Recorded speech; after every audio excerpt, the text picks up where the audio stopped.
Hello viewers, வணக்கம். சமீப காலமாக பிரபல ஏர்செல் நிறுவனத்தை பற்றி பல செய்திகள் அடிபட்டு கொண்டு வருகின்றன. மேலும் ஏர்செல் அனைவருக்குமே தெரிந்த ஒரு பிரபலமான மொபைல் நெட்வொர்க். அது மட்டுமல்லாமல் பிரபலமான நடிகர் ஒருவரை விளம்பரதாரராக கொண்டுள்ளது. மேலும் இந்த ஏர்செல்லின் சொத்துக்களை முடக்க சிபிசிஐடிக்கு நீதிமன்றம் உத்தரவிட்டுள்ளது. ஏனென்றால் மேக்சிஸ் என்ற மலேசிய நிறுவனம் ஒன்று உள்ளது.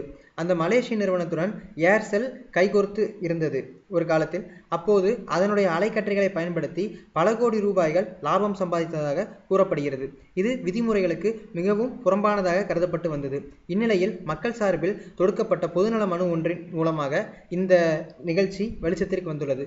மேலும் நீதிமன்றம் ஏர்செல்லின் சொத்துக்களை முடக்க அனுமதி கோரியுள்ளது. மேலும் மேக்சிஸ் நிறுவனம் மலேசியாவை தாயகமாக கொண்டுள்ளதால் அதனது சொத்துக்களை முடக்க முடியவில்லை. எனவே கூடிய சீக்கிரமே ஏர்செல் இந்தியாவில் தடை செய்யப்படும் என்று எதிர்பார்க்கப்படுகிறது. பார்ப்போம் என்னவென்று. நன்றி.